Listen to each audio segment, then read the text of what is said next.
मैं बेड के एक कोने में सिमट कर बैठी हुई थी। खुद को एक कंबल से ढांक रखा था।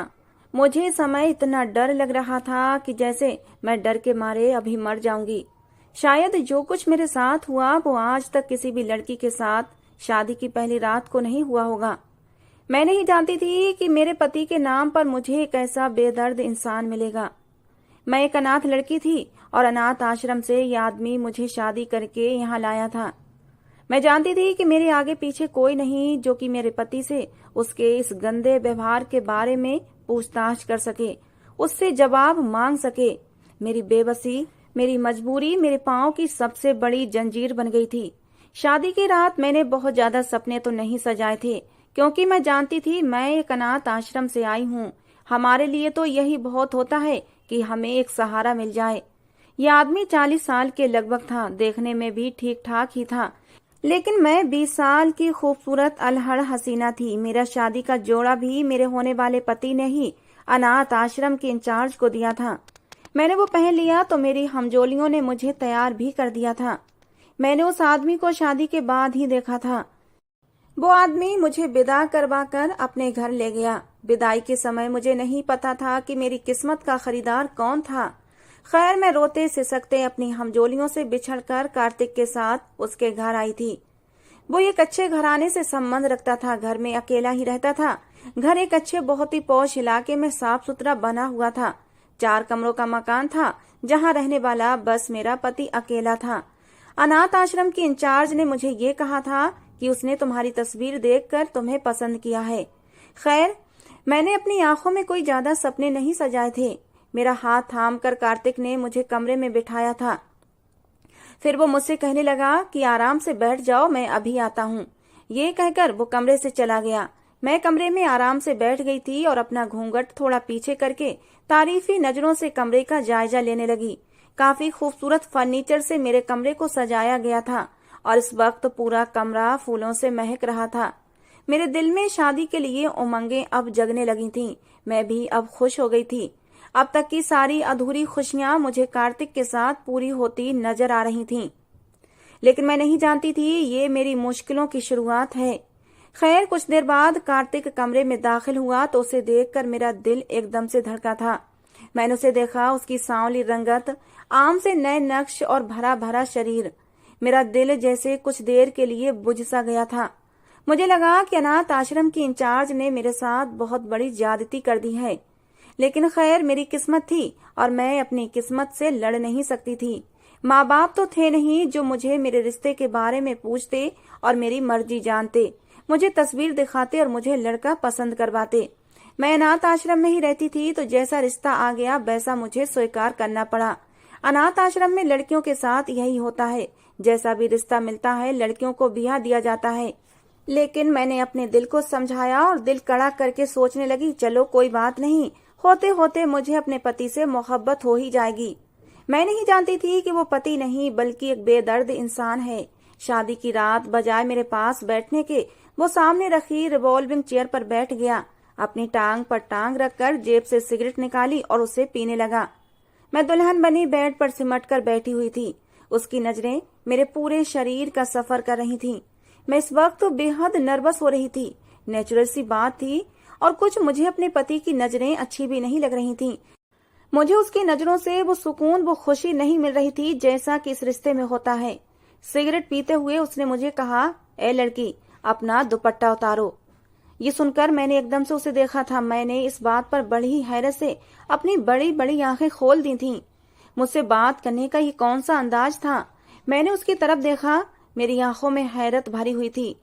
मेरे पति को तो चाहिए था कि मेरे पास बैठता, मुझे विश्वास में लेने की कोशिश करता, मेरे हाथ थाम कर अपनी मोहब्बत जताता। लेकिन उसने तो कुछ और ही मेरे साथ किया और जो किया वो बहुत ही शर्मनाक था। अजीब से हाव भाव अपने पति के चेहरे पर देखकर मैं घबरा गई थी। कुछ समझ नहीं पा रही थी कि क्या करूं और क्या ना करूं। अजीब हालत हो रही थी मेरी। ये भला क्या तरीका था। तभी उसने दोबारा कहा, लेकिन इस बार थोड़े सख्त शब्दों में कहा था कि तुम्हें सुनाई नहीं देता, अपना दुपट्टा उतारो। मैंने घबराकर जल्दी से अपने दुपट्टे से लगी पिनें निकालने लगी। मेरे हाथ डर के मारे कांप रहे थे। कार्तिक सामने बैठा सिगरेट पी रहा था और मेरी तरफ टकटकी बांधे देख रहा था। कुछ मैं उसकी नजरों से नर्वस हो रही थी और कुछ उसकी अजीब सी फरमाइश पर। खैर, मैंने अपना भारी लहंगे का दुपट्टा उतार कर बेड पर रख दिया। अब तो उसकी चुभती हुई नजरें मुझे और भी उलझन में डाल रही थीं। मुझे कुछ शर्म सी महसूस हो रही थी।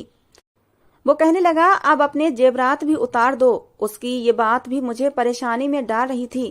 खैर, मैंने धीरे धीरे से अपने सारे जेवरात उतारना शुरू कर दिए। लेकिन उसके बाद जो उसने अगली बात मुझसे कही थी, उसकी इस फरमाइश पर मैंने उसे साफ मना कर दिया और फौरन बेड से खड़ी हो गई। मेरे इनकार पर तो जैसे कार्तिक की आंखें लहू रंग हुई थीं। वो गुस्से से खड़ा हो गया और मेरे पास आ गया। कहने लगा, तुम्हें सुनाई नहीं दे रहा मैंने तुमसे क्या कहा है? उसके शब्दों ने मेरी जान हवा कर दी थी। मैंने कहा कि मैं आपकी ये बात नहीं मान सकती। वो गुस्से से कहने लगा, अगर मेरी बात से तुमने इनकार किया तो मैं तुम्हारा हाल बिगाड़ कर रख दूंगा। लेकिन मैं किसी भी कीमत पर उसकी ये बात नहीं मान सकती थी। मैंने कहा, मैं ये सब नहीं कर सकती। और तभी उसने एक जोरदार थप्पड़ मेरे गाल पर मारा था।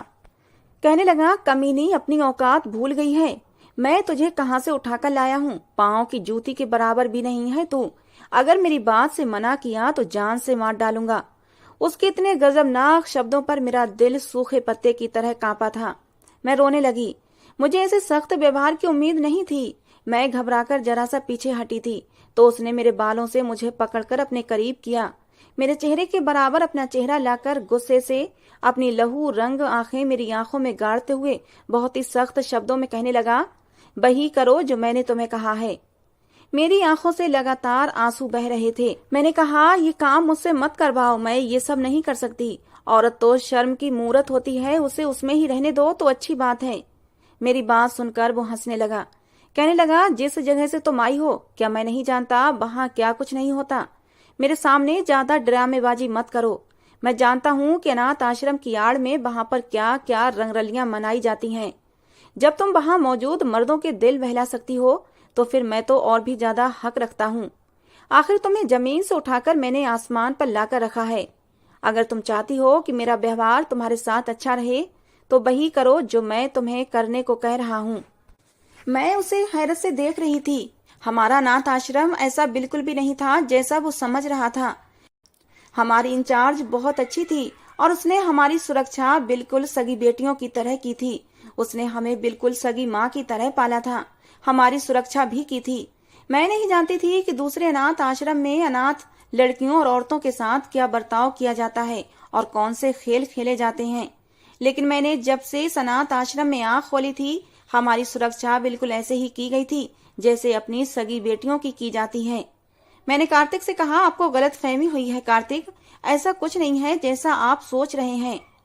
इससे पहले कि मैं कुछ और कहती, उसने अपने हाथ की पकड़ और भी मजबूत की थी मेरे बालों पर और बुरी तरह से कहने लगा, बकवास मत करो, मुझे समझाने की कोशिश मत करो। उतारो अपने ये कपड़े, तुम्हारे शरीर पर एक भी कपड़ा नहीं रहना चाहिए। और उसके बाद, जैसा कि तुम्हें पता है, आज हमारी सुहागरात है, तो मैं तुम्हारे साथ सुहागरात नहीं मनाऊंगा, बल्कि तुमने खुद अकेले ही सुहागरात मनानी है और मैं तुम्हें देखूंगा कि तुम खुद के ही साथ सुहागरात कैसे मनाती हो।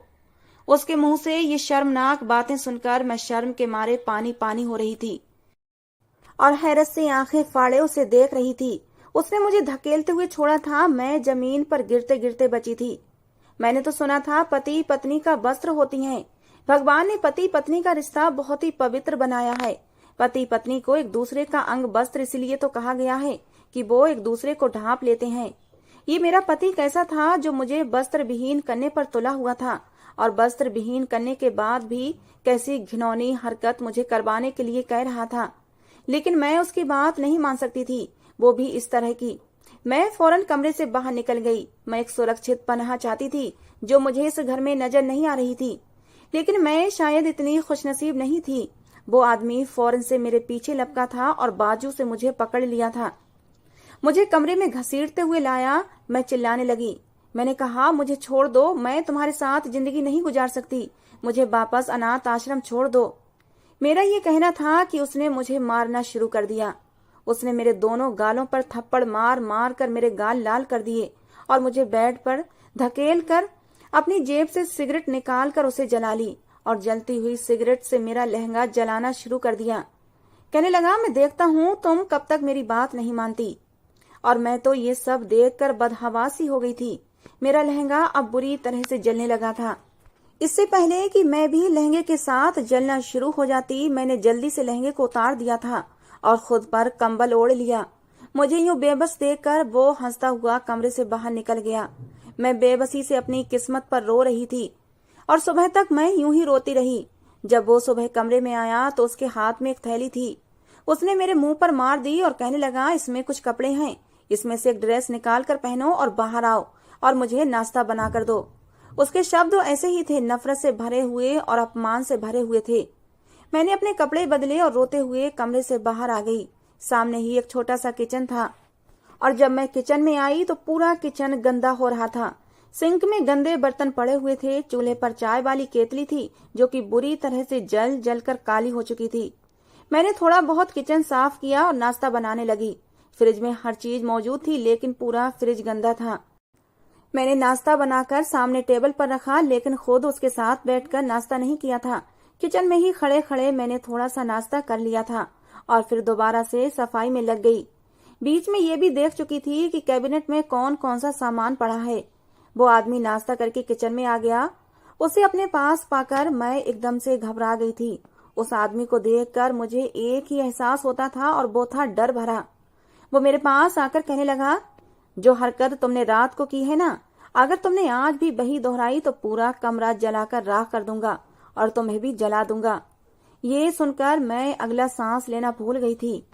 वो अपनी बात कहकर किचन से बाहर निकल गया था। जब मैं खाना बनाकर किचन से बाहर आई तो घर में नहीं था। मैंने भी सुकून का सांस लिया, लेकिन रात के बारे में सोचकर मेरा दिल फिर से कांप उठा था। मैं अब तक समझ नहीं पा रही थी कि ये आदमी ऐसा क्यों कर रहा है। अगर उसे जुल्मों सितम का निशाना ही बनाना था तो एक अनाथ बेसहारा लड़की ही क्यों। वो तो बेचारी वैसे ही बचपन से दुख सहती हुई अपनी जिंदगी गुजार रही होती है। खैर, मैंने सोचा कि मुझे घर से भाग जाना चाहिए। ना जाने ये आदमी रात को मेरे साथ अब क्या क्या हैवानियत करेगा। मुझे अब ये आदमी पागल लगने लगा था। इसीलिए मैं अपने कमरे में गई। छोटे से बैग में अपने कुछ कपड़े डाले जो वो सुबह ही लेकर आया था और मैं बाहर जाने लगी। लेकिन जैसे ही मैंने मेन गेट खोलना चाहा तो मेरे होश उड़ गए थे, क्योंकि गेट को बाहर से ताला लगा हुआ था। घर में कुछ भी ऐसा न था कि मैं दीवार फलांग कर बाहर जा सकती, और दीवारों के ऊपर भी उसने बड़े बड़े जाल लगा रखे थे जिनको फलांगना मुझ जैसी लड़की के बस की बात नहीं थी। मैंने सारे कमरों की खिड़कियां खोल खोल कर देखी, लेकिन सब खिड़कियों के ऊपर लोहे की ग्रिल लगी हुई थी। मुझे लगा जैसे मैं एक कैदी हूँ। मुझे अपनी किस्मत पर फिर से रोना आने लगा।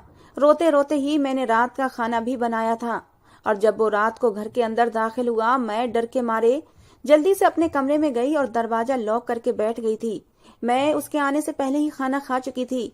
मैं उसका सामना भी नहीं करना चाहती थी। मुझे उससे डर महसूस हो रहा था।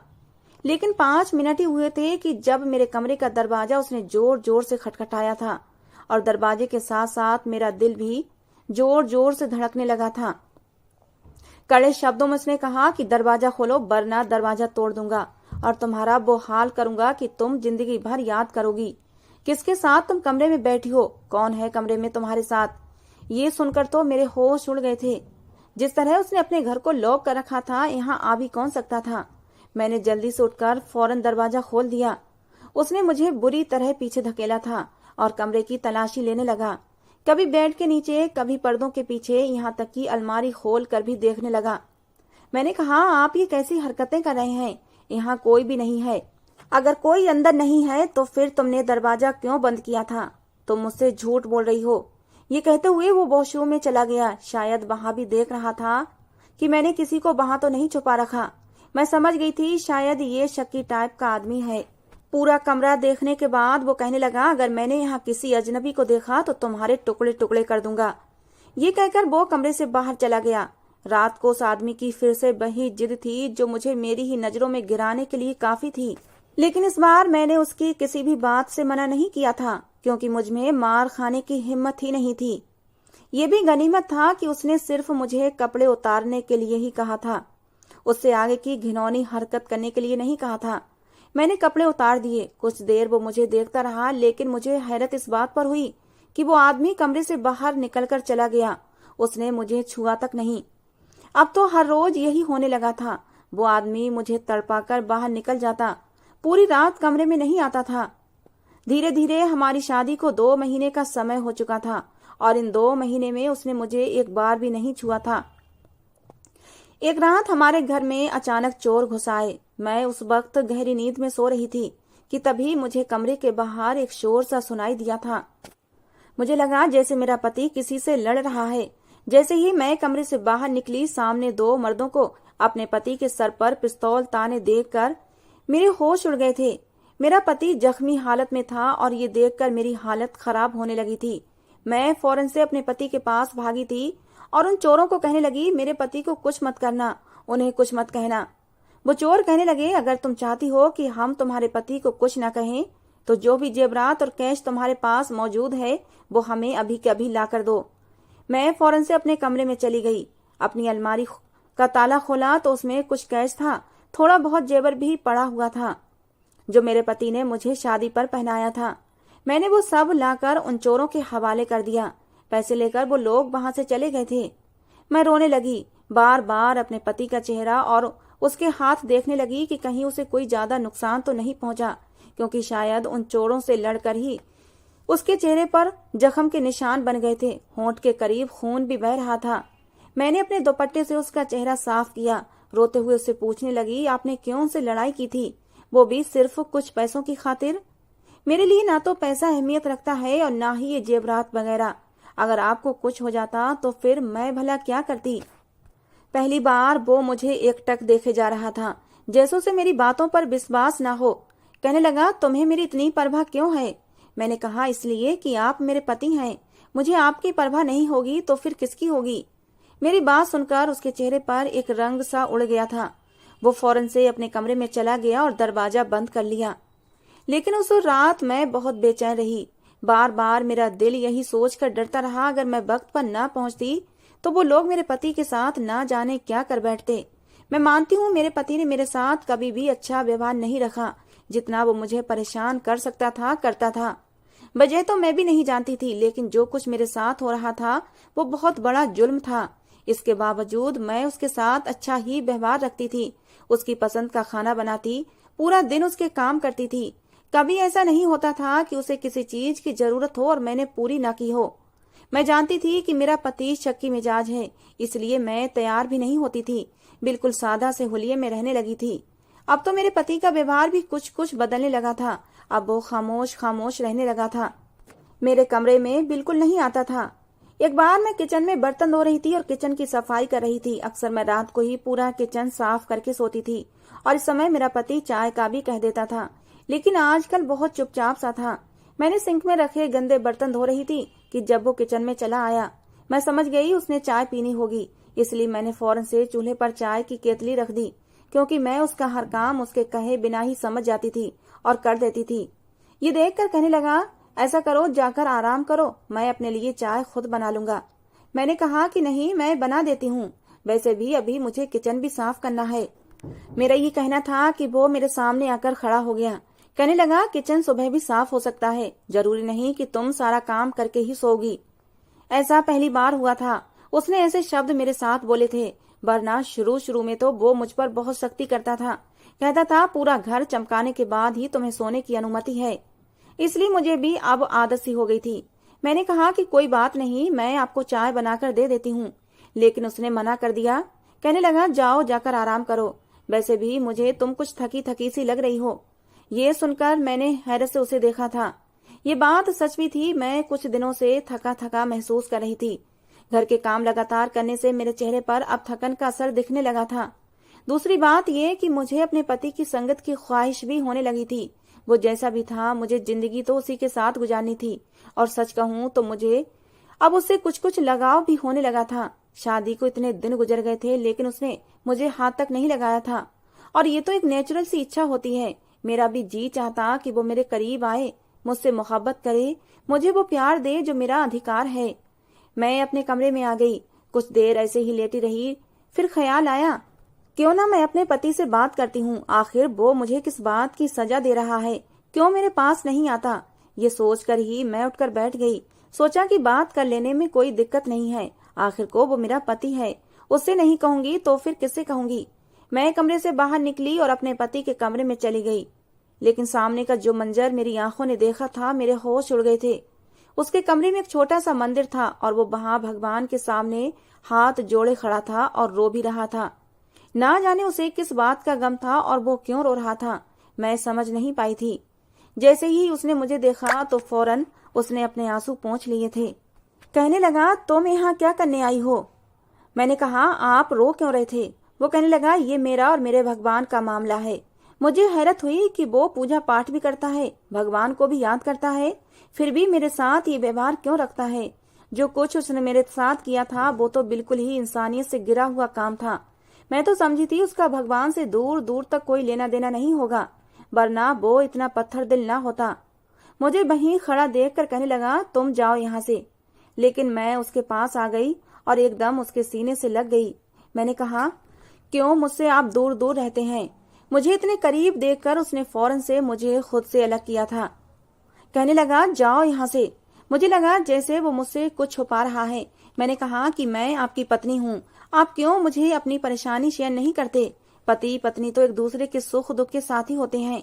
भगवान ने दुनिया में सबसे पहला रिश्ता पति पत्नी का ही बनाया है, ताकि औरत और मर्द को एक दूसरे की कमी महसूस न हो।